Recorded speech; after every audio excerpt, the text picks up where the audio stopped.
ప్రజల మనసులోకి ప్రస్తుత రాష్ట్ర పరిస్థితి ఏందో చెప్పాలన్నటువంటి ఒక బాధ్యతగా వైఎస్ఆర్సీపీ పార్టీకి చెందినటువంటి జనరల్ సెక్రటరీగా,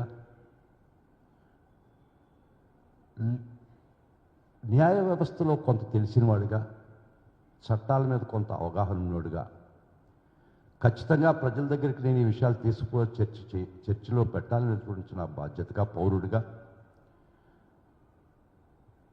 ఆంధ్ర రాష్ట్ర నివాసిగా ఈ ప్రెస్ కాన్ఫరెన్స్ పెట్టడం జరిగింది. ముఖ్యంగా ఆంధ్ర రాష్ట్రంలో రాజ్యాంగ విచ్ఛిన్నత, when the constitution broke down beyond repair. మామూలుగా రాజ్యాంగ విచ్ఛిన్నతకి అది లా అండ్ ఆర్డర్ బ్రేక్ డౌన్ అని కన్ఫ్యూజ్ అవుతుంటారు.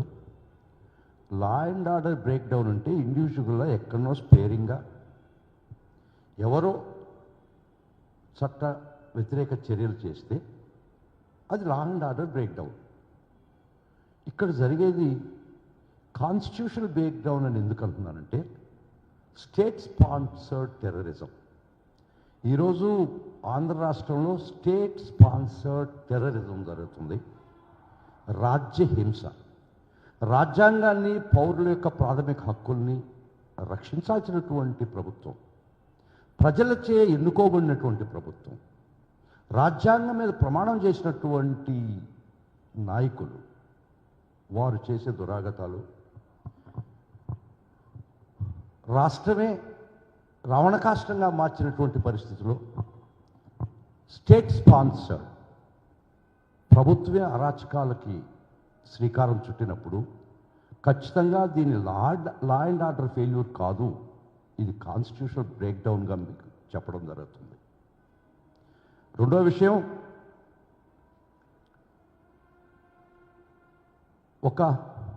నేను చెప్పబోయే రెండో విషయం, మీడియా ముసుగులో మాఫియా రాజ్యం స్థాపించి మాఫియా లాగా ఎదిగి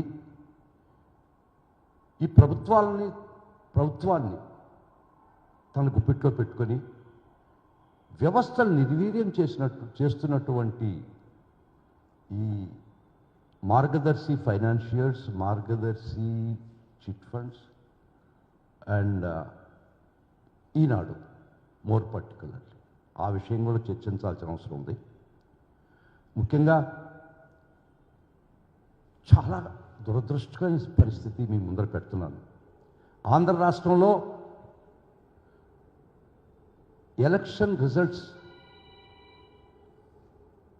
మేబీ 11 o'clockకి తెలుగుదేశం ప్రభుత్వానికి 10:30కి తెలుగుదేశం ప్రభుత్వానికి అనుకూలంగా రిజల్ట్స్ వస్తున్నాయి అనే పరిస్థితి నుంచి మొదలుపెట్టి ఈరోజు దాకా ఇంకా కొరవ 4 ఏళ్ళు కూడా చేస్తారేమో. ఆస్తులు ధ్వంసం చేశారు, నో పోలీస్, వ్యక్తుల్ని చంపేశారు, నో పోలీస్, గ్రామాలు ఖాళీ చేయించారు, తరివేశారు, నో పోలీస్. నాకు తెలిసి చరిత్రలో ఉగాండాలో ఇడి అమీన్ కొన్ని జాతుల్ని ఆ దేశాన్ని నుంచి తరివేయడం జరిగింది. అదే పరిస్థితి ఈరోజు ఆంధ్రప్రదేశ్లో ఉంది. నేనేదో గాల్లో చెప్పడం లేదు, గాల్లో మాట్లాడటం లేదు, నేను చట్టపరంగా వాస్తవాలు మీ ముందు పెట్టడం జరిగింది. మాచర్ల కాన్స్టిట్యుయెన్సీలో పిన్నెల అనే గ్రామం ఉంది. అక్కడ మైనారిటీ సోదరులైనటువంటి ఒక వర్గాన్ని గ్రామాన్ని నుంచి టోటల్గా ఎన్ బ్లాక్గా తరివేయడం జరిగింది. వాళ్ళ ఆస్తులు స్వాధీనం చేసుకోవడం జరిగింది. పోలీసులు ఫిర్యాదు చేశాం, పోలీసులు చేతులు ఎత్తేసిన ఏం చేయలేము, పోలీసులే బ్రతిలాడుతున్నారు వాళ్ళని, ఊర్లోకి రాబాకండి, ఊర్లోకి వస్తే చంపేస్తారు, మేము ఏమీ చేయలేం ఈ ప్రభుత్వం అని చెప్పినటువంటి పోలీసే చెప్తుంటే ఏం చేయాల్సిన పరిస్థితి మీ ముందరని ఆలోచించండి. మీ ప్రజలారా మీరే ఆలోచించండి. మరొక విషయం, మరీ దురదృష్టకరమైన విషయం, వీళ్ళు సామాన్యమైన ప్రజలు, వీళ్ళ సంగతి కూడా అటు పక్కన పెడదాం. తాడిపత్రి అనే కాన్స్టిట్యుయెన్సీలో ఎక్స్ఎమ్మెల్యే పెద్దారెడ్డి అని 19 నుంచి 24 దాకా ఎమ్మెల్యేగా ఉన్నటువంటి వ్యక్తి, అతన్ని కాన్స్టిట్యుయెన్సీ బహిష్కరణ, తాడిపత్రిలోకి రావడానికి లేదు అని హుకుం జారీ చేస్తే గత సుమారు 7 నెలల నుంచి తన నియోజకవర్గం హెడ్ క్వార్టర్స్కి పోలేనటువంటి పరిస్థితి. వారి మీద కేసులు పెట్టారు. పెడితే ముందస్తు బెయిల్ కూడా వారు పొందడం జరిగింది. ఆ బెయిల్లో 15 రోజులు మాత్రమే, బెయిల్ ఇచ్చిన నుంచి 15 రోజులు మాత్రమే గ్రామంలోకి, తాడిపత్రిలోకి ఎంటర్ కాకూడదు అనేది ఆర్డర్. 15 రోజులు పోయినాయి. 7 నెలలుగా తన కాన్స్టిట్యుయెన్సీలో, తన కాన్స్టిట్యుయెన్సీ హెడ్ క్వార్టర్స్లో అడుగు పెట్టలేనటువంటి పరిస్థితి. పబ్లిక్గా మీకు చూపిస్తాను. కాన్స్టిట్యుయెన్సీలోకి వస్తే, తాడిపత్రిలోకి వస్తే చంపేస్తాను అని ప్రస్తుతం అధికారంలో ఉన్నటువంటి ఒక వ్యక్తి చెప్తుంటే, పోలీసుకు ఫిర్యాదు చేస్తే పోలీసు పట్టించుకోకపోతే ఏమైతే అది అవద్ది, నేను నా కాన్స్టిట్యుయెన్సీలోకి పోతాను, నా ప్రజలకు దగ్గర ఉంటానని పోదలుచుకుంటే పోలీసు అరెస్ట్ చేసి అతను హౌస్ అరెస్ట్ చేస్తుంది ఆయన గ్రామంలో. Is it not is fundamental right? తన కాన్స్టిట్యుయెన్సీలో భారత పౌరుడుగా ప్రాథమిక హక్కు ప్రసాదించినటువంటి ఆర్టికల్ 19, 20, 21 ఎట్ట పోయినేని అడుగుతుండా. ఇది స్టేట్ స్పాన్సర్డ్ టెర్రరిజం కాదా? ఇది కాన్స్టిట్యూషనల్ బ్రేక్ డౌన్ కాదా అని మీరే చర్చించుకోండి. ఇది law and order break down కాదు. Law and order break down అంటే ఇతర వ్యక్తులు చట్టానికి వ్యతిరేక పనులు చేస్తే law and order break down. ఇక్కడ చట్టమే, ప్రభుత్వమే ప్రాథమిక హక్కులు కాలరాస్తుంటే ఒక ఎక్స్ఎమ్మెల్యే పరిస్థితి చెప్తుండా. తన కాన్స్టిట్యుయెన్సీలోకి వస్తే చంపేస్తామని పబ్లిక్గా బెదిరిస్తుంటే కూడా కళ్ళప్పగిచ్చ చూస్తుంది అటువంటి ఈ ప్రభుత్వ చర్యలు ఏమందాం. సరే, న్యాయస్థానాన్ని ఆశ్రయించాం. గత 7 నెలలుగా మా యొక్క రోదన, ఆవేదన, ఆ పిటిషన్ ఎక్కడ వేసిన గొంగళి అక్కడే ఉన్నట్టుంది. చట్టంలో చాలా ఫ్లవరీ జార్గన్, లీగల్ జార్గన్ ఒకటి ఉంది. Justice delayed is justice denied అని. ఈ కేసులో అది పుస్తకంలో రాతక మాత్రమే పరిమితమైనటువంటి పరిస్థితి. 7 నెలలుగా ప్రాథమిక హక్కు తన కాలు రాస్తుంటే మేము చట్టాన్ని ప్రభుత్వం దృష్టికి తీసుకుపోయినా, కోర్టు దృష్టికి తీసుకుపోయినా 1 ఇంచి కూడా ఆ కేసును ముందకి జరగనీలేనటువంటి పరిస్థితి. సాయశక్తులా న్యాయ పోరాటం చేస్తున్నా కూడా 1 ఇంచి కూడా న్యాయం వైపు ఆ కేసును తీసుకుపోలేనటువంటి దురదృష్టకరమైనటువంటి పరిస్థితిలో ఈ వ్యవస్థలో కొట్టుమిట్టాడుతున్నాం. ఇది కాన్స్టిట్యూషనల్ బ్రేక్ డౌన్ కాదా? నిన్న మీకు అందరికీ తెలుసు, ఈ మధ్య సోషల్ మీడియా కార్యకర్తల్ని కొన్ని వేల మందిని 100 కేసులు పెట్టి, అప్లికబుల్ కానిటువంటి 111 BNS పెట్టి వేధించి, వేటాడి, హింసించింది ఈ ప్రభుత్వం కాదా? ప్రభుత్వమే రాజ్యహింసకు పాల్పడినప్పుడు, ప్రభుత్వమే రాజ్యాంగం ప్రసాదించినటువంటి హక్కులు కాలరాస్తున్నటువంటి పరిస్థితుల్లో ఆంధ్రప్రదేశ్లో రాజ్యాంగ విచ్ఛిన్నం జరిగిందా, జరగలేదా? It's not break down of law and order. Break down of law and order చాలా చిన్న పదం. అది ఒక చిన్న పరిధికి సంబంధించింది, అది వ్యక్తులకు మధ్య సంబంధించింది. ఇక్కడ రాజ్యహింస, స్టేట్ స్పాన్సర్డ్ టెర్రరిజం.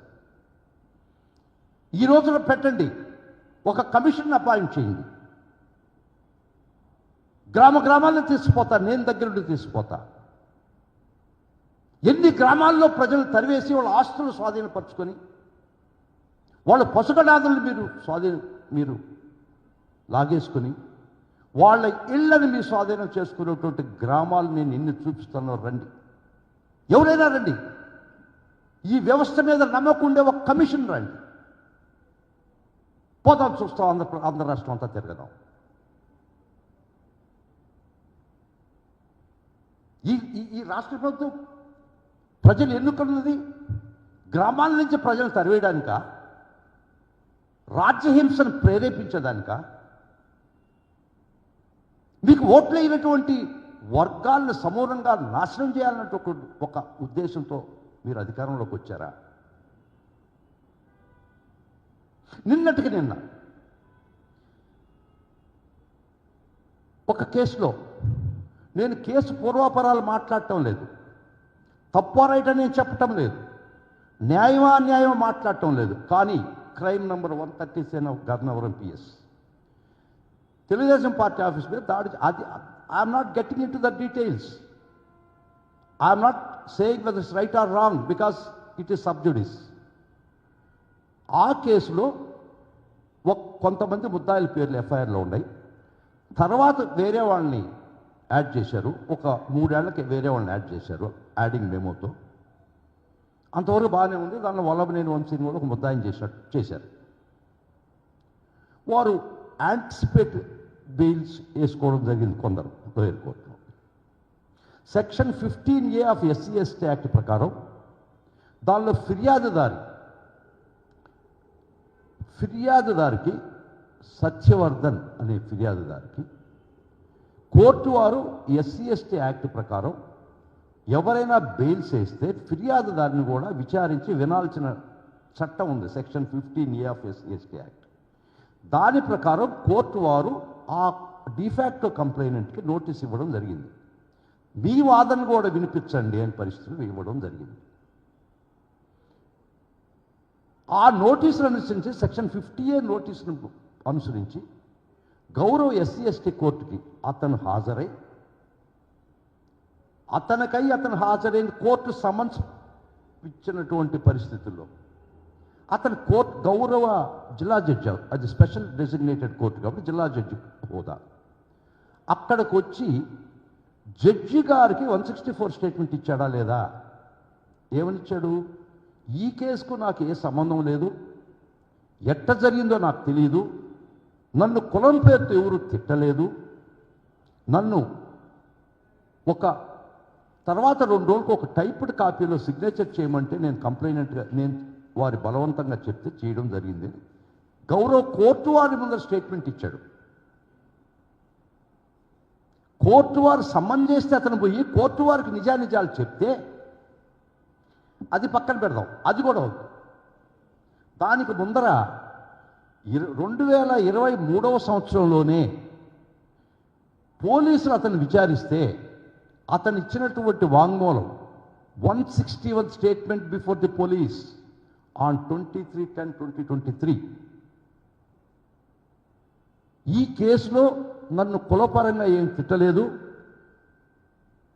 నాకు వీళ్ళు గుర్తులేదు, నా చేత తర్వాత 2 రోజులకి సిగ్నేచర్ తీసుకున్నారు అని ఈ పోలీసు వ్యవస్థలో స్టేట్మెంట్ ఇస్తే 161 స్టేట్మెంట్ ఇచ్చాడా లేదా?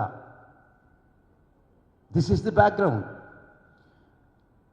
తర్వాత మొన్న 10వ తేదీ నేను చెప్పినట్టు జిల్లా జడ్జి గారి దగ్గరికి వచ్చి, స్పెషల్ డెసిగ్నేటెడ్ కోర్టు SC/ST దగ్గరికి వచ్చి కోర్టు సమ్మన్ చేస్తే వచ్చేటటువంటి సాక్షి.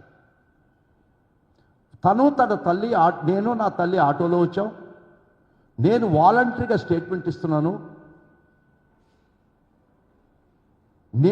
నన్ను ఎవరు కులం పేరుతో తిట్టలేదు, నాకు సంబంధం లేదు, నేను తర్వాత 2 రోజులకు నాకు స్టేట్మెంట్ ఇచ్చాను. గౌరవ జిల్లా జడ్జి దగ్గర, కోర్టు వారి దగ్గర సత్యవర్ధన్ స్టేట్మెంట్ ఇచ్చాడా లేదా?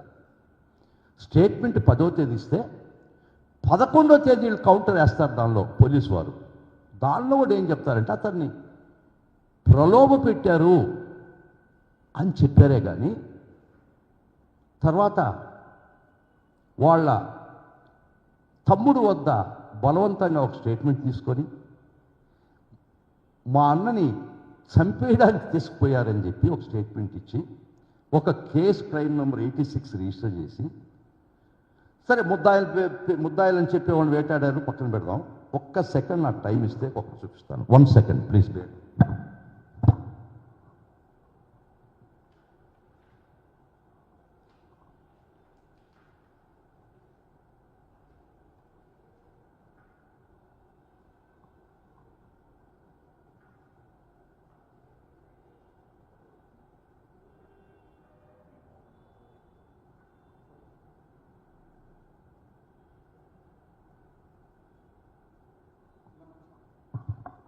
వారి ప్రకారం వాళ్ళ తమ్ముడి చేత ఒక తప్పుడు రిపోర్ట్ ఇప్పించి హింసించి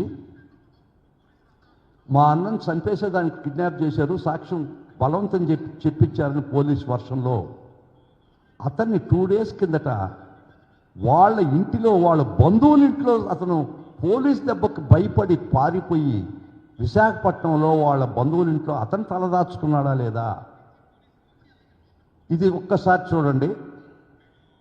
ఒక ముద్దాయిని వేటాడి హింసించి లాక్కొని వచ్చినట్టు he was dragged like a dog.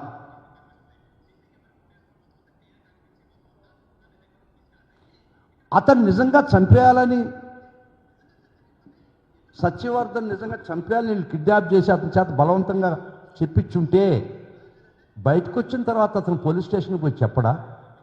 ప్రభుత్వం మీదే కదా, మీరు బలవంతులు కదా, మీరు నిజం చెప్పాడు అతను కోర్టులో అని అక్కడనే పోలీస్ థ్రెట్స్ ఉన్నాయి నాకని చెప్పిన జడ్జి గారి దగ్గర చెప్పినటువంటి పరిస్థితి. అటువంటి సాక్షిని మీరు వేధించి వెంటాడి విశాఖపట్నంలో బంధువుల ఇంట్లో మీ దెబ్బకు భయపడి తలదాచుకున్నట్టు అతను ఏ విధంగా లాక్కు వచ్చి భయపెట్టి మళ్ళీ 161 స్టేట్మెంట్ మీరు తీసుకున్నారా లేదా? ఈ విధంగా రాజ్యహింస ప్రేరేపిస్తున్నటువంటి ఈ ప్రభుత్వం ప్రజల ప్రాథమిక హక్కులు నిర్దాక్ష్యంగా కాళరాస్తున్నటువంటి ప్రభుత్వం, ప్రతి ఒక్కరికి కాళరాత్రి చూపిస్తున్నటువంటి ఈ ప్రభుత్వం ఈ రాష్ట్రంలో కాన్స్టిట్యూషనల్ బ్రేక్డౌన్ జరిగిందా లేదా అని మీ ముందర అడుగుతున్నా.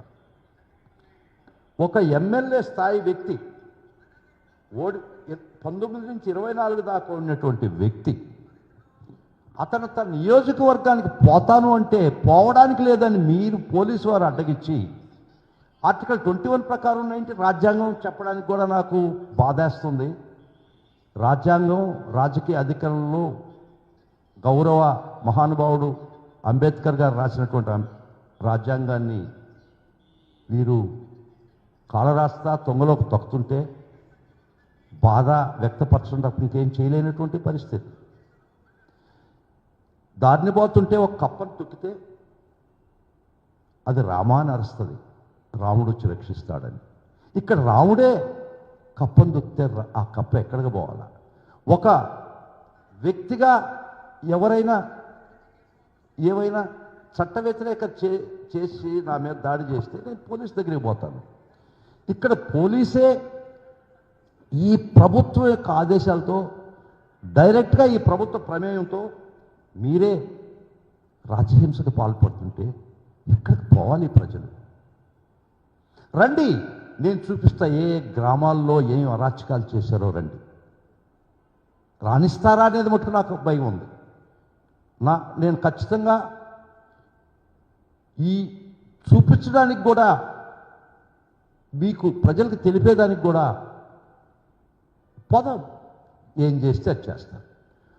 ఫ్యాక్ట్ ఫైండింగ్ కమిటీ పోదాం, నా దగ్గరికి వచ్చి చాలా డీటెయిల్స్ ఉన్నాయి. కొన్ని విలేజెస్ నేను తీసుకుపోతా, రండి. మనల్ని కూడా అంతం చేస్తే కానీ ఎవరో ఒకరు సమిధిలో అవుదాం. ఎవరో పిల్లి బిడ్డ గంట కడతాడని ఏం చేయొద్దు. పోదాం, ఫ్యాక్ట్ ఫైండింగ్ కమిటీ పోదాం. ఆ గ్రామం యొక్క ప్రజలు ఆ గ్రామంలో ఉండారా, ఇళ్లలో ఉండారా, వాళ్ళ ఆస్తులు స్వాధీనంలో మీరు పరుచుకున్నది చూపిస్తారండి. ఆ గ్రామాలకు పోనిస్తే అట్లీస్ట్ పోయేదాన్ని ప్రయత్నిస్తాం. అప్పుడైనా ఈ ప్రభుత్వం, ఈ యంత్రాంగం, ఈ పోలీసు యంత్రాంగం అప్పుడైనా పోనే లేదా డౌట్ఫుల్. ఇంత కాన్స్టిట్యూషనల్ బ్రేక్డౌన్ జరుగుతుంటే మీ అధికారం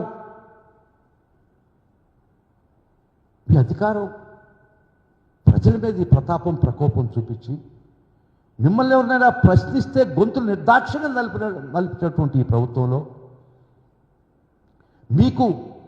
మిమ్మల్ని ప్రశ్నిస్తే మీ తప్పును ఎండగడితే ఇమ్మీడియట్గా తెల్లారి దాడి జరగద్ది. 1 భౌతికంగా, 2 మీడియా పరంగా. ఈ మీడియా పరమైనటువంటి మాఫియా ఈ అధికారంతో అధికార బలంతో మీరు చేసే దురాగతాలు, మీకు వంతబాడే మీడియా, ముఖ్యంగా ఈనాడు, కొరవ పేపర్లు ఎన్ని ఉన్నాయి, మీడియా ఛానల్స్ ఉన్నాయి. ఇక్కడ ఒక నెక్సస్ ఏర్పడి ఉంది.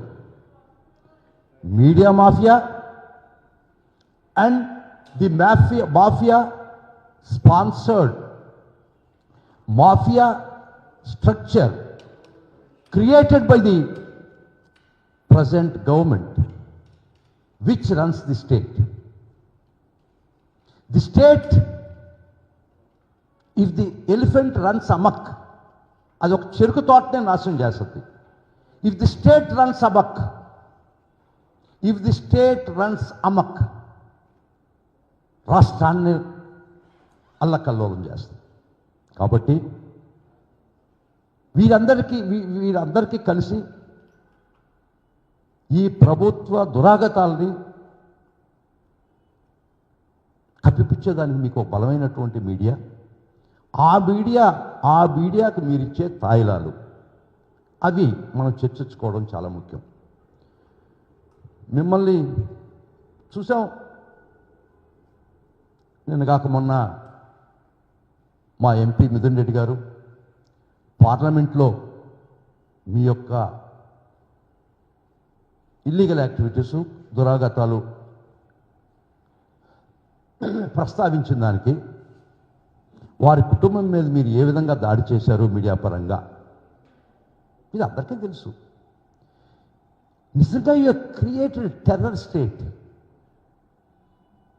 A state with the terror had been created by you with the power of the government, with the power of the state and the power of the media.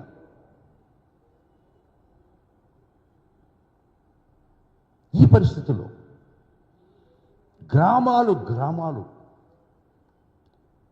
ఆస్తులు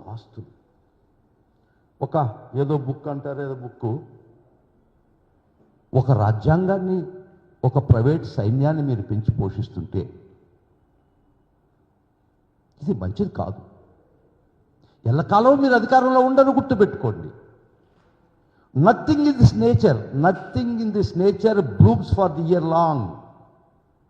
nothing in this nature blooms for the year long.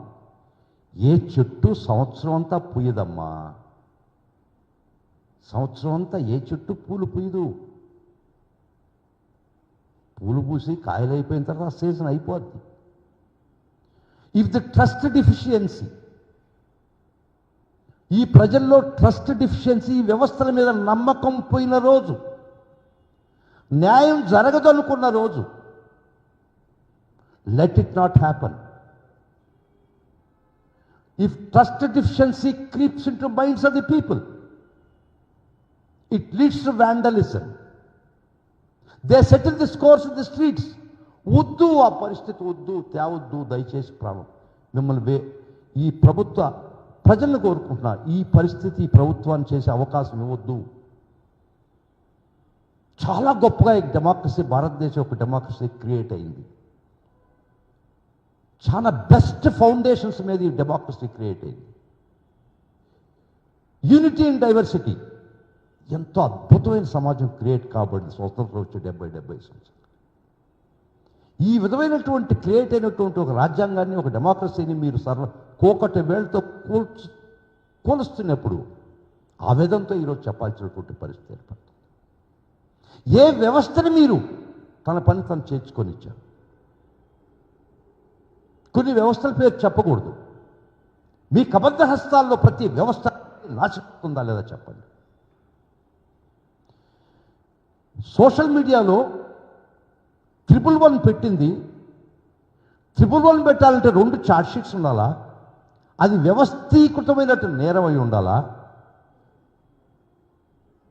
చాలా స్పష్టంగా 111లో పెట్టినా కూడా, సెక్షన్లో పొందుపరిచినా కూడా 246 of parliamentary committee ప్రకారం 111 of BNS was added. వాళ్ళు ఎందుకు పెట్టారా అంటే వ్యవస్థీకృతమైన నేరాలు, land grabbing, contract killing, bank frauds, cyber crimes, వీటిల్ని నిలవరించేదానికి ఐపీసీలో తగినటువంటి ఇన్అడిక్వేట్ అని చెప్పి 111 తీసుకురావడం జరిగింది. ఆ 111ని సోషల్ మీడియా పోస్టింగ్స్ మీరు వాడి నెలల కాలాలు వారిని మీరు జైల్లో పెట్టినటువంటి సాదృశ్యం కాదా? మేము సుప్రీంకోర్టులో అబ్యూస్ ఆఫ్ 111 గురించి మా నాయకుడు జగన్మోహన్ రెడ్డి గారి ఆదేశంతో, జగన్మోహన్ రెడ్డి గారు ఒకటే ఆదేశించారు మమ్మల్ని, ఈ విధంగా వాళ్ళ చట్టాలని వాళ్ళు అవహేళన చేస్తూ ఈ విధంగా ప్రజల మీదకి డ్రకోనియన్ లాస్ వాడుతుంటే మీరు దీన్ని తీవ్రంగా పరిగణించి మా అధినాయకుడు, మా ప్రీతమ నాయకుడు జగన్మోహన్ రెడ్డి గారు చెప్పారు. వారి యొక్క ఆదేశాల సర్వే మేము సుప్రీంకోర్టులో అబ్యూస్ ఆఫ్ 111 మీద చాలా ఇష్యూస్ చేయడం జరిగింది. వారు మళ్ళా గౌరవ సుప్రీంకోర్టు వారు ఇక్కడనే క్వాష్ పిటిషన్లు వేసుకోమని మమ్మల్ని ఆదేశించండి. ఆ క్వాష్ పిటిషన్ పెండింగ్లో ఉన్నాయి. చట్టం ఒకటి నిర్దేశించినా కూడా ఈ అబ్యూస్ 111 ఇది రాజ్యాంగ విచ్ఛిన్నం కాదా? ఇది కాన్స్టిట్యూషనల్ బ్రేక్ డౌన్ కాదా? One can say it's law and order break down. Law and order break down అంటే ప్రజలు ఎవడైనా ఒకరి మీద ఒకరు దాడి చేసుకుంటే law and order break down ఇది. It is state sponsored terrorism. ఒక రాజ్య పాల్పడు ఎన్నికైనటువంటి ప్రభుత్వం వారే చట్టాన్ని దుర్వినియోగం చేసి దుర్మార్గమైనటువంటి పాలన చేస్తుంటే ఇది రాజ్యాంగ విచ్ఛిన్నం కాదా? Can we treat it as a law and order breakdown? No. If an individual commits breakdown of the law, it's law and order breakdown. If the states break down the law, it's a constitutional breakdown.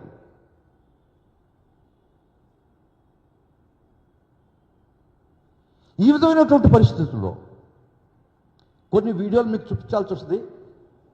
అధికారంలో ఉన్నట్టు ఒక వ్యక్తి ఒక మాజీ ఎమ్మెల్యేని ఈ తాడిపత్రిలో అడుగు పెడితే చంపేస్తా అని పబ్లిక్గా, I can play it all these things before you. ప్రజలారా చూడండి, మీరు కూడా చూసుంటారు ఆ స్టేట్మెంట్. తన కాన్స్టిట్యుయెన్సీకి తను పోదలుచుకుంటే పోలీస్ అడ్డుకిచ్చేది నాకు అర్థం కాలేదు. ఒక ఎమ్మెల్యే స్థాయి వ్యక్తికే ఈ విధమైనటువంటి ఆటంకాలు చేస్తే సామాన్యుడి పరిస్థితి ఏంది ఈ రాష్ట్రంలో? మీరు ఒక స్లోగన్ చెప్పేవాళ్ళు, Andhra is in safe hands అంటే. దీన్ని Andhra in the safe hands అని పెట్టామా? Just give me pass few seconds, I will show. ఒక నిర్భయంగా నిస్సిగ్గుగా అడుగు పెడితే తాడిపత్రిలో చంపేస్తామన్నటువంటి పరిస్థితిలో మాట్లాడుతుంటే ఏం చేయాలో ఆలోచించండి. ఇది ప్రజల్లో ట్రస్ట్ డిఫిషియన్సీ కింద రాదా? వ్యవస్థల మీద నమ్మకం పోవా? మన డెమోక్రసీ మనకి ఇచ్చిన విలువలతో ఇంకా ప్రజలు ఆ పరిస్థితి రాలే. చాలా ధన్యవాదాలు. ఆంధ్ర రాష్ట్ర ప్రజలు చాలా ఓర్పుతో ఉన్నారు, చాలా గొప్పవారు.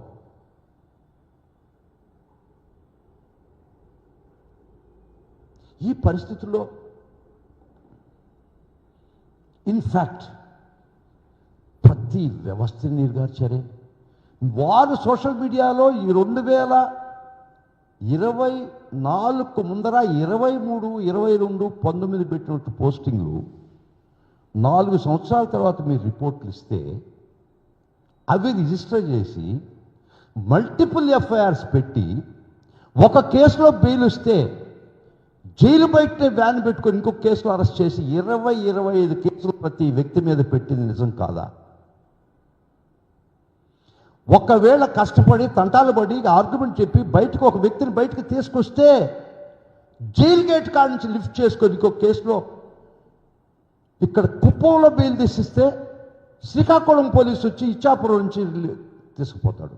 మరి ఇచ్చాపురం పోయి బెయిల్ పెట్టుకుంటే హిందూపురంలో ఒక వ్యాన్ వచ్చి హిందూపురం తీసుకుపోతుంది. మరి హిందూపురంలో వాడికి బెయిల్ పెట్టుకుంటే మార్కాపురం పోలీసు వచ్చి తీసుకుపోద్ది. మరి మార్కాపురం కేసులో బెయిల్ పెట్టుకుంటే అద్దంకోడు వచ్చి తీసుకుపోతాడు. ఒక వ్యక్తిని, ప్రతి ఒక్క వ్యక్తిని, ఇది ఎక్కడైనా చూసావా లీగల్గా?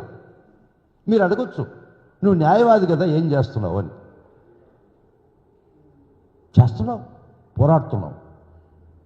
It's a fight between mighty state and the meek individual. A fight between the mighty state and a meek individual. It is nothing but a state-sponsored terrorism. రాజ్య హింస. ఇది సమూహంగా ఒక ప్రజలందరూ కలిసి వాళ్ళ గొంతు వినిపించకపోతే ఏ ఒక్కరు గొంతు వినపడనివ్వరు. మీడియాలో రాదు, ఎవరి బాధ కనపడదు, ఎవ్వరి మాట వినపడదు, విననివ్వరు. అదృష్టంగా సోషల్ మీడియా వచ్చింది. అట్లీస్ట్ సమ్ ప్లాట్ఫామ్స్, అట్లీస్ట్ ప్రజల గొంతుక ఈ రాష్ట్రంలో జరుగుతుంటే అన్యాయం అక్రమాలు అట్లీస్ట్ కొంతవరకైనా ప్రజల దృష్టికి తీసుకుపోయింది. Hats off to the social media. వారు కూడా లేకుండా ఉంటే వార్ వన్ సైడేనా? మీరు చెప్పిందే వేదమా? మీరు చూపించింది చట్టమా? మీరు చెప్పే నీతులా?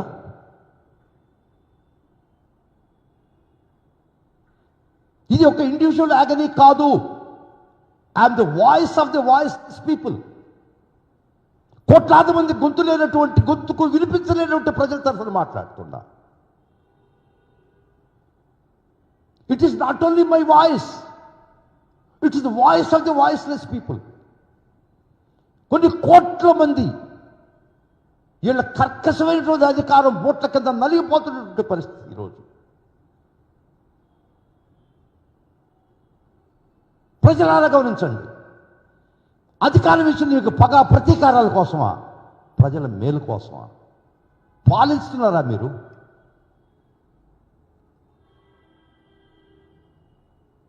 పాపం ఎప్పుడో ఎవరు చెప్తుంటారు రాజ్యహింస రాజ్యహింస అని. నేను ఒక వయసులో చిన్నప్పుడు నాకు అర్థమయ్యేది రాజ్యహింస ఏంది, రాజ్యం ఎందుకు హింసిస్తుంది అని. మేధావులు చెప్పేవాళ్ళు రాజ్యహింసల గురించి మాట్లాడేవాళ్ళు. నాకు అప్పుడు అంత అవగాహన ఉండేది లేదు. Since my adolescence days I use to hear రాజ్యహింస అంటే రాజ్యం ఏంది హింసిస్తాను అనుకునేవాడిని. పాపం అరిసి వారు చచ్చిపోయినారు, బలైపోయినారు వారు చాలామంది. రాజ్యహింస ఏంటంటే ప్రత్యక్షంగా ఈరోజు ప్రజల మీద చూస్తున్న నేను కళ్ళారా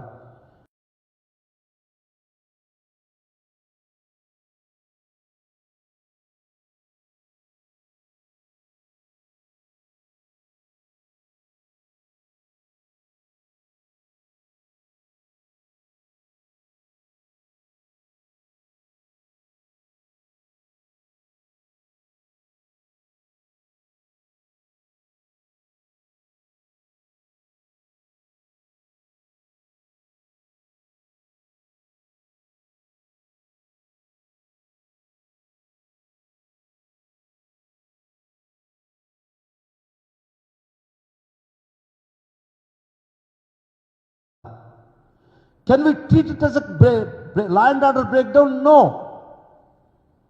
If an individual commits breakdown of the law and order breakdown. If the states break down the law, it's a constitutional breakdown.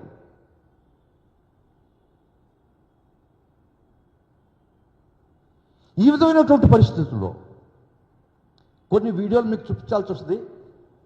అధికారంలో ఉన్నట్టు ఒక వ్యక్తి ఒక మాజీ ఎమ్మెల్యేని ఈ తాడిపత్రిలో అడుగు పెడితే చంపేస్తా అని పబ్లిక్గా, I can play it all these things before you. ప్రజలారా చూడండి, మీరు కూడా చూసుంటారు ఆ స్టేట్మెంట్. తన కాన్స్టిట్యుయెన్సీకి తను పోదలుచుకుంటే పోలీస్ అడ్డుకిచ్చేది నాకు అర్థం కాలేదు. తన ఒక ఎమ్మెల్యే స్థాయి వ్యక్తికే ఈ విధమైనటువంటి ఆటంకాలు చేస్తే సామాన్యుడి పరిస్థితి ఏంది ఈ రాష్ట్రంలో? మీరు ఒక స్లోగన్ చెప్పేవాళ్ళు, Andhra is in safe hands అంటే. దీన్ని Andhra in the safe hands అని పెట్టామా? Just give me pass few seconds, I will show. ఒక నిర్భయంగా నిస్సిగ్గుగా అడుగు పెడితే తాడిపత్రిలో చంపేస్తామన్నటువంటి పరిస్థితిలో మాట్లాడుతుంటే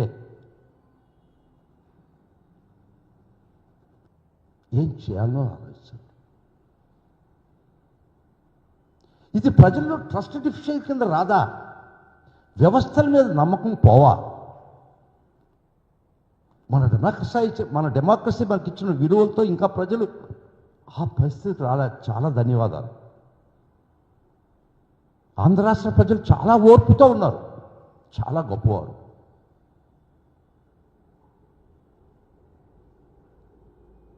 ఈ పరిస్థితుల్లో ఇన్ఫ్యాక్ట్ ప్రతి వ్యవస్థని నిర్గార్చారే.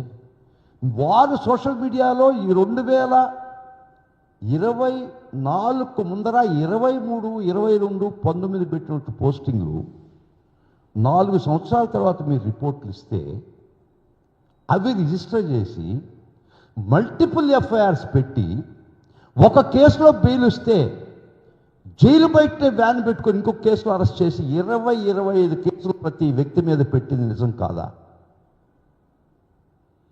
ఒకవేళ కష్టపడి తంటాలు పడి ఆర్గ్యుమెంట్ చెప్పి బయటకు ఒక వ్యక్తిని బయటకు తీసుకొస్తే జైలు గేట్ కాడ నుంచి లిఫ్ట్ చేసుకొని ఇంకొక కేసులో ఇక్కడ కుప్పంలో బెయిల్ తీసిస్తే శ్రీకాకుళం పోలీసు వచ్చి ఇచ్చాపురం నుంచి తీసుకుపోతాడు.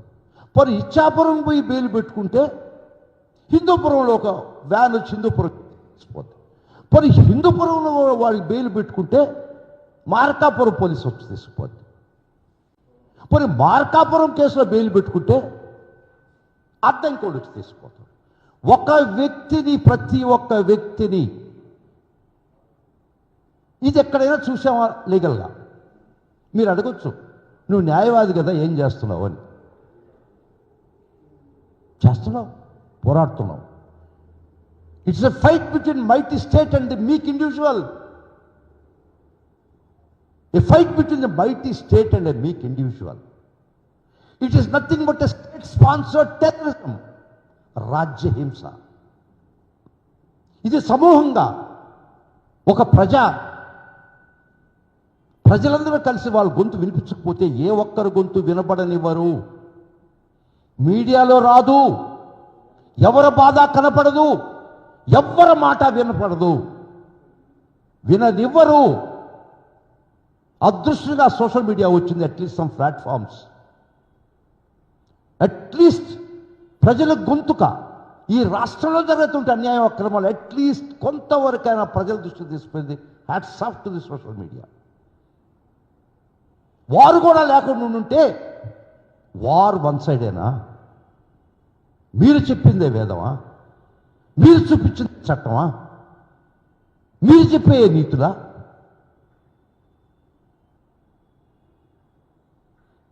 ఇది ఒక ఇండివిజువల్ యాగనీ కాదు. I'm the voice of the voiceless people. కోట్లాది మంది గొంతు లేనటువంటి, గొంతుకు వినిపించలేనటువంటి ప్రజల తరఫున మాట్లాడుతున్నా. It is not only my voice, it is the voice of the voiceless people. కొన్ని కోట్ల మంది వీళ్ళ కర్కశమైనటువంటి అధికారం బోట్ల కింద నలిగిపోతున్నటువంటి పరిస్థితి ఈరోజు. ప్రజలారా గమనించండి. అధికారం ఇచ్చింది మీకు పగ ప్రతీకారాల కోసమా? ప్రజల మేలు కోసమా? పాలిస్తున్నారా మీరు?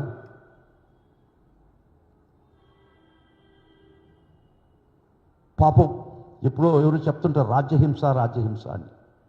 నేను ఒక వయసులో చిన్నప్పుడు నాకు అర్థమయ్యేది రాజ్యహింస ఏంది, రాజ్యం ఎందుకు హింసిస్తుంది అని.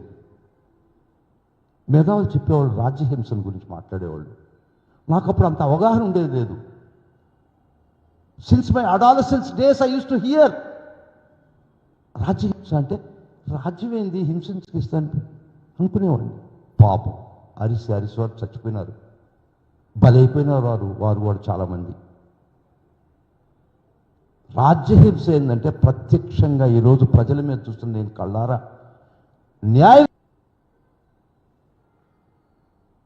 ఆ ప్రభుత్వ వ్యతిరేకల మీద నిత్యం విషము చిమ్మి అబద్ధాలు ప్రచారం చేసి అన్యాయమైనటువంటి రాతలు రాసి ప్రజల మనసులో విషము నింపి నింపి నింపి నింపి ప్రభుత్వాన్ని కూల్చడం, ప్రభుత్వాన్ని గద్దెనెక్కడం మా జన్మ హక్కుగా భావించేటటువంటి మీడియా సంస్థ. మేము అనుకుంటే ప్రభుత్వాన్ని గద్దె దించుతాం, అనుకుంటే ఏ ప్రభుత్వాన్నైనా ఏ పార్టీనైనా ప్రభుత్వానికి ఎక్కిస్తాం, అధికారంలో పెడతాం. మేము కాదనుకుంటే ఏ పార్టీనైనా అధికారం నుంచి దింపే శక్తి మాకు ఉందన్నటువంటి ఒక అహంకారం, ఒక మదం. దీనితో మీడియా నో మాఫియా అనే వర్డ్ ఇటలీ సిసిలీలో పుట్టింది. మాఫియా ఇటాలియన్ సిసిలీ ప్రజలు కూడా మాఫియా స్ట్రక్చరు ఏ విధంగా ఫోర్టిఫై చేశారు, వీళ్ళ దగ్గరికి వచ్చి మళ్ళా వీళ్ళు డాక్టరేట్ చేశారు మాఫియా స్ట్రక్చర్ ఎట్లా డెవలప్ చేయాలని. ఒక్క చిన్న సాదృశ్యం, గత 18 సంవత్సరాలుగా వారు చేస్తున్నటువంటి ఒక చీకటి వ్యాపారం మార్గదర్శి చిట్స్, మార్గదర్శి ఫైనాన్షియర్స్, 2 ప్యారలల్ ఆర్గనైజేషన్. ఎవరు కన్ఫ్యూజ్ కాబోకండి. మార్గదర్శి చిట్ అనేది ఒక ఆర్గనైజేషను, ప్యారలల్గా మార్గదర్శి ఫైనాన్షియర్స్.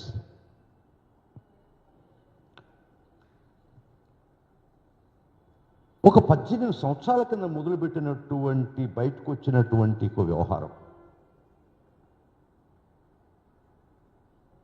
18 సంవత్సరాలుగా అలు పెరిగిన పోరాటం చేసినటువంటి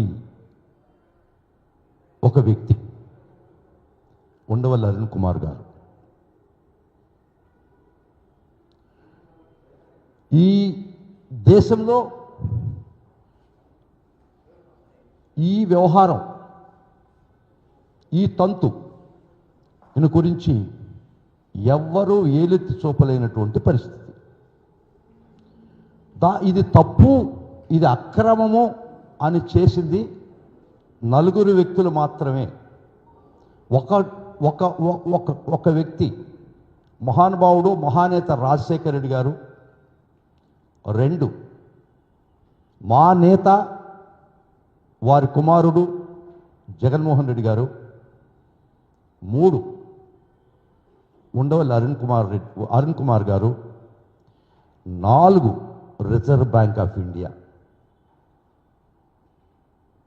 4 మాత్రమే. ఒకటి ఆర్గనైజేషన్, 3 వ్యక్తులు. మీకు Sharada chits and scams west బెంగాల్లో జరిగింది, మీకు అందరికీ తెచ్చినటువంటి పరిస్థితి. అది చాలా చాలా చిన్న అమౌంట్. చట్టం తన పని తను చేసుకోబోయి శారదా స్కామ్లో అందరు జైలుకి పోయినారా లేదా?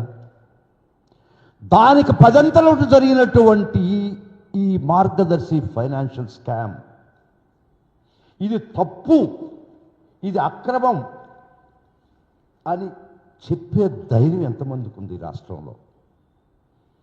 చెప్తే ముప్పేట దాడి. 1 అధికార పక్షం నుంచి దాడి, ప్రభుత్వం నుంచి దాడి. 2 మీ మాఫియా మీడియా నుంచి దాడి.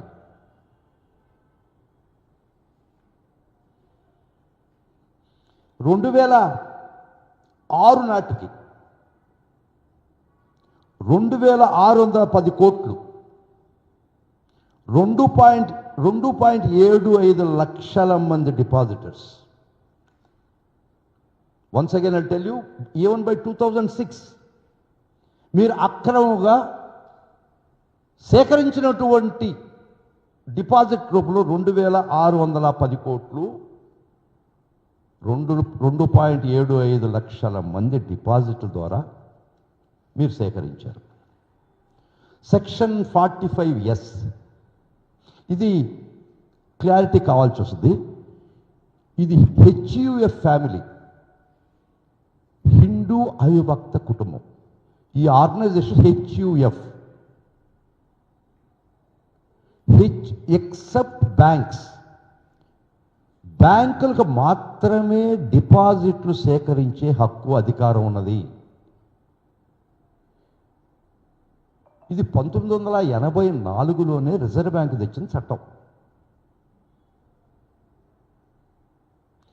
మళ్ళా 2007లో మరలా చెప్పింది 45S పెట్టి ఒక బ్యాంక్స్కి మాత్రమే డిపాజిట్లు సేకరించేదవచ్చు, తర్వాత ఇంకెవ్వరూ సేకరించడానికి లేదు అని. అట్లా సేకరిస్తే 45S కింద వారు శిక్షార్హులు, తప్పు 53 and 58 ప్రకారం వాళ్ళు శిక్షార్హులు అని రిజర్వ్ బ్యాంక్ చట్టం చెప్తుంది. వీళ్ళు 2006 నాటికే 2610 కోట్లు, ఇప్పుడు ఎంత ఉందో నాకు I'm not sure of the exact figure today. ఒక్కరైనా ఏ వ్యవస్థ అయినా 1000 కోట్లు చట్ట వ్యతిరేకంగా డిపాజిట్లు సేకరిస్తే అడిగే నాదుడు ఉండాడా?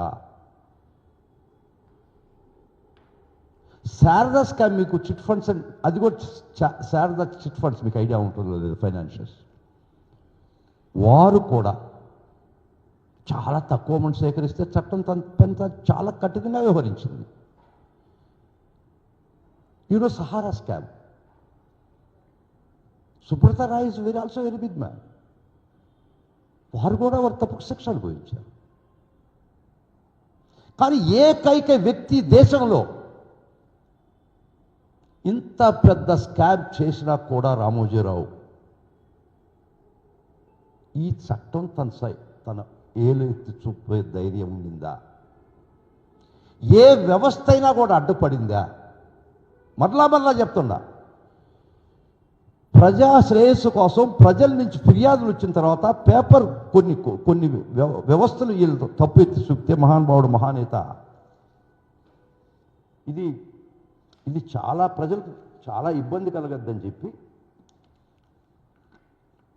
2006లో GOMS నంబర్ 801 19/12/2006 ఒక జియో వచ్చింది.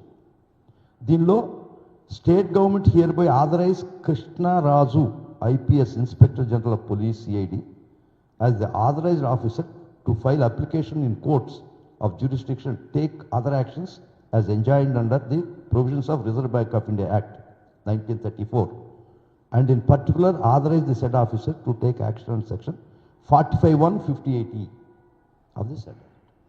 అప్పుడు దాకా పట్టించుకున్నవాడు లేడు. వీళ్ళని నల్లేరుపై నాటకం నడిచినట్టే. తర్వాత మళ్ళా GOMS number 800 that is dated 19/12/2006. Government has viewed with concern news items which have appeared in several newspapers, in particular the Hindu, dated 3/12/2006, Eenadu dated so and 9/12/2006, and Andhra Pradesh dated, all of which suggest that Margadarshi Finances is not incorporated body and is a Hindu undivided family and is consequently not expected to raise or receive deposits from the public. These are the GOs. ఏవైనా ఈ జీవోలు issue చేస్తున్నానే కోర్టుకు పోయి stay ఇచ్చారు. మరీ విచిత్రం ఏంటంటే 31 December 2018 అది common high court last working day. ఇది చాలా ఇంపార్టెంట్. ఈ జీవోలను స్టే ఇచ్చి కేసు రిజిస్టర్ చేయడం జరిగింది. కేసు రిజిస్టర్ చేస్తే ప్రభుత్వం వారి యొక్క ఇన్వెస్టిగేషన్లో 31 డిసెంబర్ 2018 కామన్ హైకోర్టులో last working day of the common high court రెస్పాండెంట్కి ఫిర్యాదుదారికి నోటీసులు లేకుండా వాళ్ళు క్వాష్ చేశారు 482 కింద. Without hearing their arguments other side. Reserve బ్యాంకును పార్టీ చేయలేదు దానిలో, స్టేట్ ఆఫ్ ఆంధ్రప్రదేశ్ పార్టీ చేయలేదు ఆ క్వాష్లో. గుట్టు చప్పుడు కాకుండా అది క్వాష్ చేసుకోవడం జరిగింది. Without hearing either of the state government or the complainant. సాప్కం నీళ్ళు జరిగిపోయినాయి. తర్వాత అట్టబడి ఇట్టబడి ఆ చెవులోంచి ఈ చెవులో పడి అట్టబడి ఈయన అరుణ్ కుమార్ గారికి తెలిసింది. అప్పటికెప్పుడు నీ కాలం పూర్తి అయిపోయింది, అప్పీల్ టైం కూడా అయిపోయింది. వారు ఈ క్వాష్ మీద సుప్రీంకోర్టుకు పోవడం జరిగింది. ఆ డిలే కండోన్ చేశారు గౌరవ సుప్రీంకోర్టు వారు. వాదోపవాదం జరుగుతూ వచ్చినాయి. వాళ్ళు మళ్ళీ రిమాండ్ చేశారు ఏపీ హైకోర్టుకి. ఈ క్వాష్ కొట్టేస్తూ 31 డిసెంబర్ ఇచ్చిన ఆర్డర్ క్వాష్ చేస్తూ కొట్టేస్తూ వాళ్ళు మళ్ళా ఆ క్వాష్ పిటిషన్ ఏపీ మళ్ళా తెలంగాణ హైకోర్టుకి బదలాయింపు జరిగింది. సరే మీరు అడగచ్చు నన్ను, కేసు రామోజీరావు కదా, రామోజీరావు చనిపోయాడు కదా, అంతటితో క్లోజ్ అయిపోయింది కదా అని. వాళ్ళ కుమారుడే దానిలో ఇంప్లీట్ పిటిషన్ వేశాడు, నేను కర్త అని. కిరణ్, అది రాసుకోండి ముఖ్యంగా.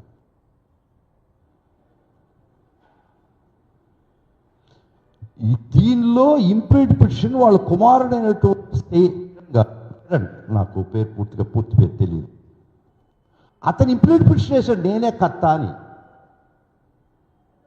He stepped into the shoes of Ramoji Rao. ఆయన నేనే కర్త దీనికేం తీసుకొచ్చాడు. దాని మీద వాదన జరిగి రామోజీరావు చనిపోయాడు కాబట్టి క్రిమినల్ కేసు అంతా క్లోజ్ కావాలని. ఇది అడ్వకేట్ వాదన. అసలు ఆయన వాదన ఏంది, నేనే కర్త అని ఇంప్లీట్ పిటిషన్ చేశాడు. You please note it. ఇది ప్రస్తుతం పరిస్థితి. ఇది మార్గదర్శిలో చిట్స్ పాడినటువంటి వ్యక్తులకి చిట్టు కాలం అయిపోయిన తర్వాత వాళ్ళకి రావాల్సిన డబ్బు రిటర్న్ చేయరు. ఆఫీస్ చుట్టూ తిరిగితే మీకు 4 నుంచి 5% వడ్డీ ఇస్తాము అని రసీదు ఇస్తారు. అది డిపాజిట్ సేకరణ కాదా అని అడుగుతున్నా. ఈరోజు కూడా అన్అబేటెడ్గా మీరు డిపాజిట్ సేకరిస్తున్నారు కదా, చేస్తున్నారా లేదా? తర్వాత ఫిర్యాదుదారుల నుంచి ఈ విషయంలో ముఖ్యంగా రిజర్వ్ బ్యాంక్ కౌంటర్ వేయడం జరిగింది. ఆ కౌంటర్లో ఫిర్యాదుదారులు ఎవరు లేరు అని చెప్పడం సర్వబద్ధం, మాకు ఫిర్యాదులు అందింది అని చెప్పడం కూడా జరిగింది.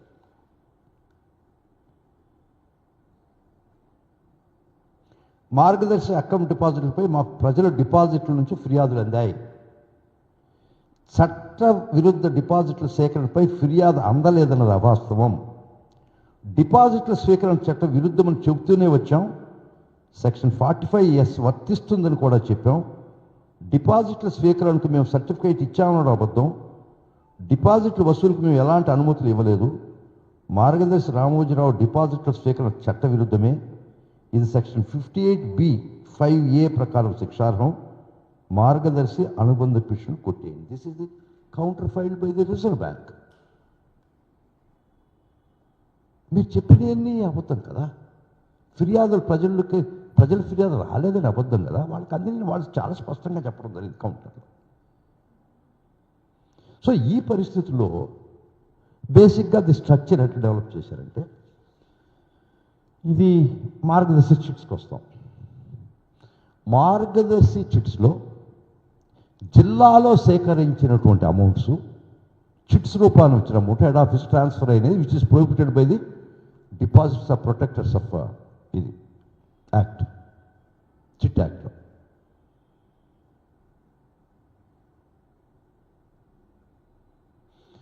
ఆ వచ్చిన డబ్బులు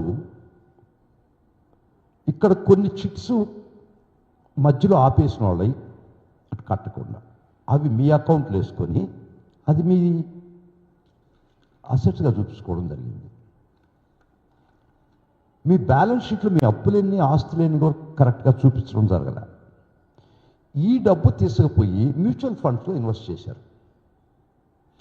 ఆ రోజుకే మార్గదర్శి ఫైనాన్స్ 1300 కోట్ల 2600 కోట్ల డిపాజిట్లను చూపించి సుమారు 1300 కోట్ల లాస్కని చూపించారు మీరు. అంటే 50% వైప్ అవుట్ అయిపోయింది. మీ డబ్బు కాదు కదా అది, ప్రజల డబ్బు చీటీ రూపేణా మీరు సేకరించిన డబ్బు మీరు ఇన్వెస్ట్ చేసి అది పోతే ప్రజల సొమ్ము ఏదో ఎవరో సొమ్ము ఎవరో దానం చేశారని మాకు నాటు సామెత చెప్తారు. అత్త సొమ్ము అల్లుడు దానం చేసినట్టే కదా. You are prohibited from doing that. అయినా మీ ఏ చట్టం మిమ్మల్ని తాకలేదు, ఏ చట్టం మీ సాయి కన్నెత్తి చూడలేదు. సరే, గత ప్రభుత్వంలో ఈ అక్రమాలు మరీ మితిమీరిపోయిన తర్వాత సిఐడి ఇన్వెస్టిగేట్ చేయడం మొదలు. వాళ్ళు ఈ తప్పులన్నీ తీసుకున్నారు, ఛార్జ్షీట్ కూడా వేసేశారు. ప్రతి it bit and ounce they have examined by the CID.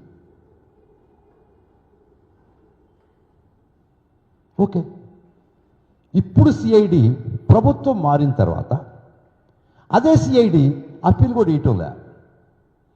ప్రభుత్వం ఏం చెప్తే తానా తందన అంటుంది.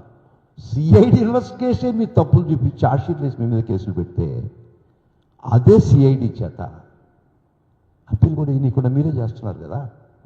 దీన్ని ఏమందాం? క్విట్ ప్రాకో. ఇది క్విట్ ప్రాకో కాదా?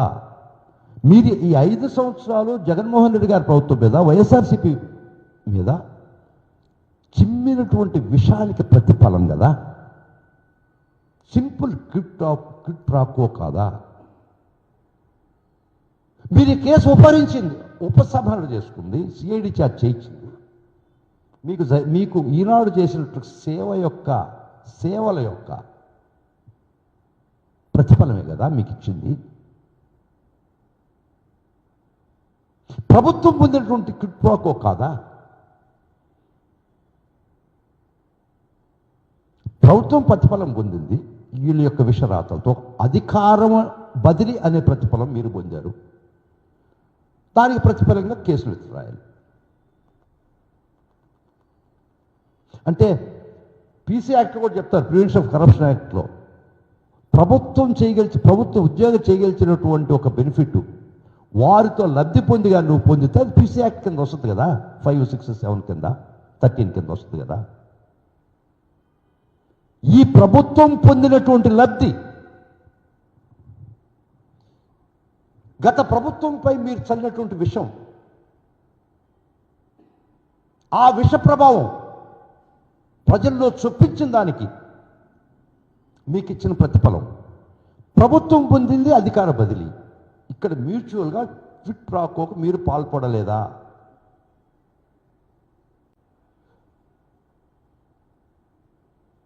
ఒక ప్రభుత్వాన్ని విషప్రయోగం ద్వారా మీరు అధికారంలోకి తెస్తే ఆ ప్రభుత్వం మీ గుప్పిట్లో చేరి మీరు చేసే చీకటి భోగాతాలకి ఒక రక్షణ కవచంగా నిలబడితే, ప్రజల సొమ్ము 1000 కోట్లు మీరు దుర్వినియోగం చేస్తే, సైఫన్ ఆఫ్ చేస్తే ఏం చేయగలిస్తే ప్రజలు? You are the state. ఈ మీడియా సామ్రాజ్యంలో చేయకపోతే ఆ ప్రభుత్వాన్ని కూడా బ్లాక్మెయిల్ చేస్తారు వీళ్ళు. ఏ ప్రభుత్వం కూడా, ఒక్క జగన్మోహన్ రెడ్డి గారి ప్రభుత్వం తప్పక బ్లాక్మెయిలింగ్కి లొంగలినటువంటి ప్రభుత్వం ఉంటుందా? ఏ రాష్ట్రంలో కూడా.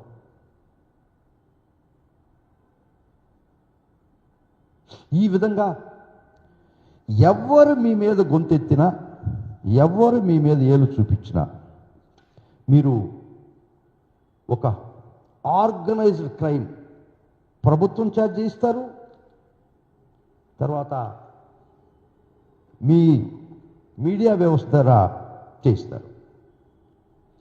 అప్పుడు వైఎస్ఆర్ గారి ప్రభుత్వంలో రంగాచారి గారి కమిటీని ఏర్పాటు చేయడం జరిగింది. దాన్ని ఒక్క ఇంచు కూడా ముందరకు పోనీయకుండా వ్యవస్థలు మీరు మీ యొక్క ఇంటలెక్చువల్ కెపాసిటీ, మీ యొక్క టాలెంట్ వల్ల, మీ యొక్క చట్టం మీద ఉండే అవగాహన వల్ల ఒక్క ఇంచు కూడా ముందరకు పోనీలేదు కదా. సరే, ఏ వ్యవస్థ కూడా, ముఖ్యంగా ఎగ్జిక్యూటివ్, మీ చెప్పు చేతల్లో లేకపోతే సిఐడి ఆఫీసర్స్, సిఐడి మొన్న మీ మీద కేసులు పెట్టి విచారణ జరిపిన ప్రతి ఆఫీసర్స్ మీద, ప్రతి ఒక్కరి మీద వ్యక్తిగతమైన దాడి, దుర్మార్గమైనటువంటి రాతలు మీకు ఈరోజు కూడా రాస్తున్నారు కదా. మీ సంస్థ మీద విచారణ చేసినటువంటి ప్రతి సిఐడి అధికారిని మీరు బుల్లీ చేయటం లేదా? భయపెడుతున్నారు కదా.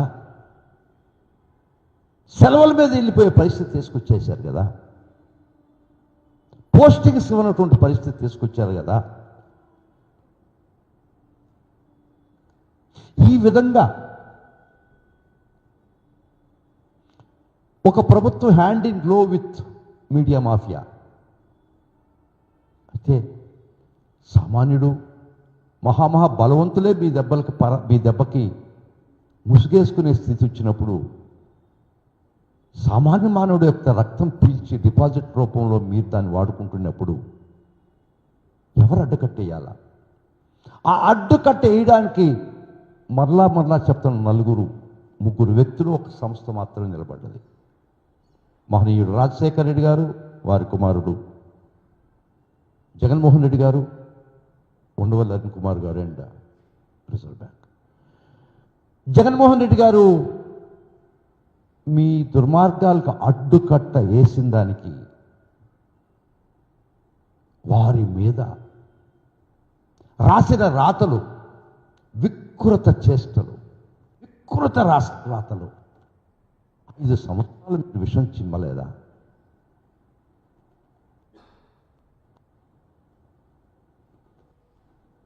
ఈ విధమైన పరిస్థితిలో మీ వ్యాపారాలకి, మీ చీకటి వ్యాపారాలకి, మీ చీకటి దందాలకి ప్రభుత్వం అండదండలు. ప్రభుత్వం విఫలమైనటువంటి దాన్ని మీరు కప్పిపెట్టి వారికిచ్చే సహాయ సహకారాలు పొందుతూ ఒక ఇటాలియన్ మాఫియా లాగా, అది చాలా తక్కువ పోల్చుకుంటే వాళ్ళకి, అదే ఇండివిజువల్గా ఏదో కొంత ఒక రేంజ్లో ఉంటుంది. కానీ ఇంత విస్తృతమైనటువంటి మాఫియా సామ్రాజ్యం,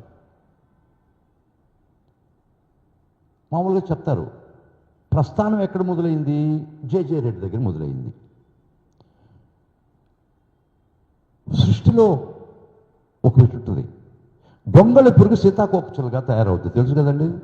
ఒక గొంగళి పురుగు ప్రస్థానం సీతాకోకచులు చాలా అందంగా అవుపడుతుంది. అది సృష్టి రహస్యం, మనకు కాదు, మానవులకు కాదు. ఈ విధమైనటువంటి వ్యవస్థలను నిర్వీర్యం చేస్తూ, గుప్పిట్లో పెట్టుకొని, ఇటువంటి చీకటి వ్యాపారాలు చేస్తూ, ఎవరు ప్రశ్నించినా వారి మీద తీవ్రమైన దాడి. ఇప్పుడు మీకు ప్రభుత్వం కూడా అనుకూలంగా ఉంది కాబట్టి చాలా సివియర్గా బోత్ ఫోర్సెస్ యునైటెడ్ టుగెదర్, 2 ఏకమైనవి. ఇటు ప్రభుత్వం, ఇటు మీడియా. మిమ్మల్ని గురించి అడిగేవాళ్ళు లేడు. ఈ ప్రజల రక్త మాంసాలు పీల్చిన ప్రభుత్వ వైఫల్యాలు కూడా ఎవరి దృష్టికి రాకుండా కప్పిపెట్టేదానికి మీరు పొందే లబ్ధి. ఈ రాష్ట్రంలో ఒక రాక్షస పాలన జరుగుతుందా? దాని గురించి ప్రశ్నించేవాళ్ళు లేనటువంటి పరిస్థితిలో, as a person who is concerned with the system, as the General Secretary of the YSR Congress Party,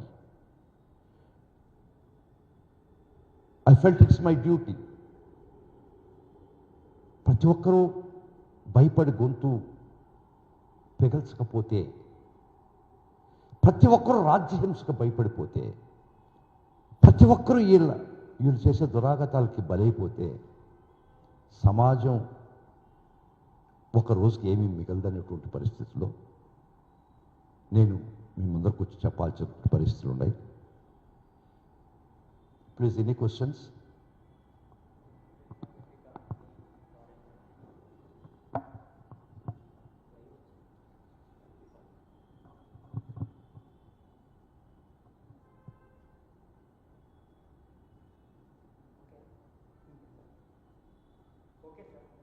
ఓకేనా? కొన్ని వీడియోస్ ప్లే చేస్తాను బాబు please.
Some problem with myself. Cut off system. Okay. Some problem with myself.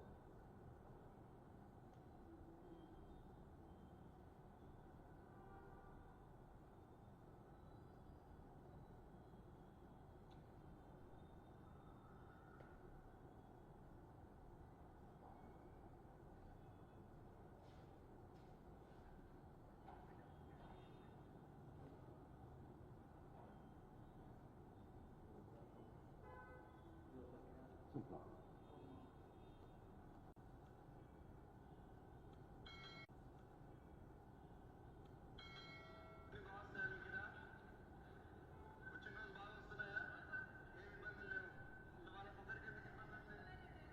So videos are there in the తాడిపత్రికి వస్తే చంపేస్తాను videos.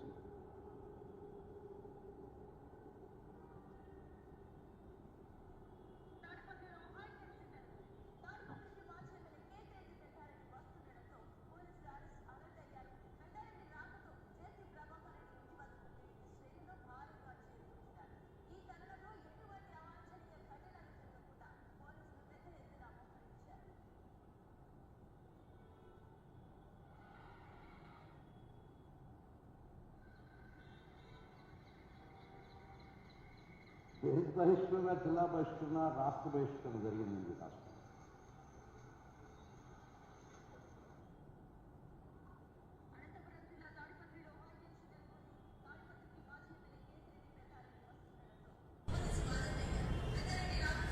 So Peddareddy ఒక గ్రామాన్ని బాధలుసుకుంటే arrest చేశారు. Okay.